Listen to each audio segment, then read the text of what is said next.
origins of COVID-19 may never be known, due in large part to China's lack of cooperation. But a new law signed by President Biden means the public may soon know a lot more. At least that's the goal. Chief Washington correspondent Blake Berman is live at the White House. Blake, any idea when this new information will be released? That is indeed the goal, Nicole.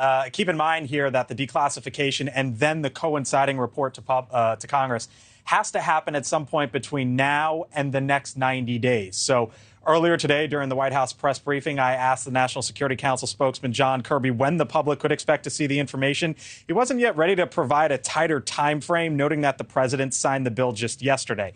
However, Nicole, I was given the sense earlier today that it's not likely to happen in the coming days. One thing to keep in mind here, there are 18 different agencies in the intelligence community. So that means there will be many interested stakeholders throughout the process here, as the bill allows for, quote, redactions the Director of National Intelligence determines necessary to protect sources and methods. Now, as for what the public might learn, the law really focuses on the Wuhan Institute of Virology. That is the central location behind the theory that COVID could have started as a lab leak. Now, this bill calls for declassifying all links between the Wuhan Institute of Virology and COVID-19, along with activities performed at the lab for the Chinese military and any coronavirus research at the lab prior to the outbreak, plus which researchers there fell sick in the fall of 2019. Now, this bill passed unanimously up on Capitol Hill. Even Republicans are giving the president some praise for it. For example, Senator Mike Braun writing in a tweet, quote,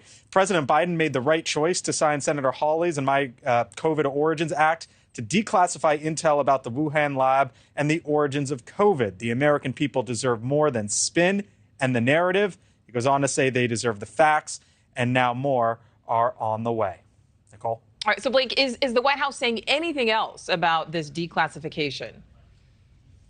Yeah, so keep in mind, once this happens, Nicole, not only just Americans, but those all over the world are going to be able to see this information. So I asked John Kirby the following. Watch here. At this point, has the president formed an opinion as to what he thinks happened? No, he has not. Nor would he. Why would he?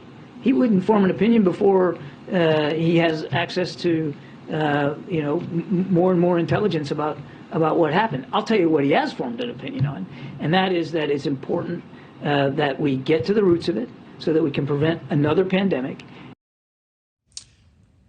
Nicole, it's important to keep in mind there hasn't been an official determination from the U.S. government as to what they believe happened here, so the president could potentially be waiting for that, Nicole. All right. Thank you for watching. Go to newsnationnow.com to find NewsNation on your television provider. And don't forget to click the red subscribe button below to get more of NewsNation's fact-driven, unbiased coverage.